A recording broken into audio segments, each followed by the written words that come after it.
To earnestly perceive the grace and vows of Medicine Buddha 3, compiled according to the teachings of the Master. Author Fafu. Similarly, we find ourselves hindered from cultivating good karma. It is as though we, like the bodhisattvas in the Great Treasury Sutra, who initiated the assembly to arouse the Bodhi mind, have begun to doubt our ability to attain enlightenment. We engage in actions that we should not, forgetting our right mindfulness. We constantly dwell on unwholesome thoughts, forgetting them as soon as we remind ourselves to cultivate wholesome ones.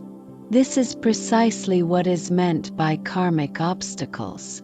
We are unable to accumulate positive karma, yet the Medicine Buddha can empower us to overcome these hindrances. For instance, the abilities to uphold precepts and practice generosity are crucial foundations for spiritual cultivation. These abilities are essential for spiritual progress, yet we may lack them. Fortunately, the Buddha's teachings provide us with a comprehensive path to develop these qualities. By eliminating the three obstacles, karmic obstacles, afflictive obstacles, and obstacles of the realm, the Buddha's teachings equip us with the necessary tools. It is important to understand that the Buddha's compassion does not end with simply removing these obstacles. He diligently cleanses our minds, making them pure and spotless, just like cleaning a filthy room until it is immaculate. The Buddha's efforts are akin to cleaning our spiritual cesspools, leaving no trace of impurity. Given the extent of our defilements, it is truly remarkable how much effort the Buddha has put into our purification. The Buddhas and bodhisattvas tirelessly work to purify our minds. They first cleanse us of the three obstacles, akin to cleaning and disinfecting a filthy room. They even purify our deepest defilements, comparable to cleaning a cesspool. Once our minds are purified, they bestow upon us the virtues of precepts and generosity.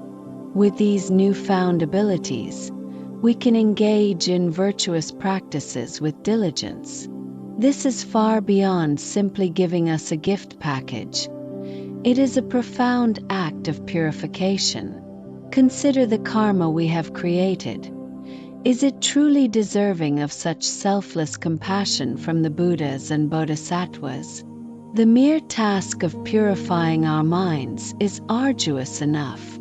Moreover, the Buddha patiently installs these qualities within us and fine-tunes them, ensuring that we can effectively utilize them. It's akin to providing someone with a helicopter without teaching them how to fly. Without proper instruction, they might mishandle the controls and cause a crash. The Buddha, therefore, provides guidance and instruction. Imagine a world filled with individuals who have never operated a helicopter.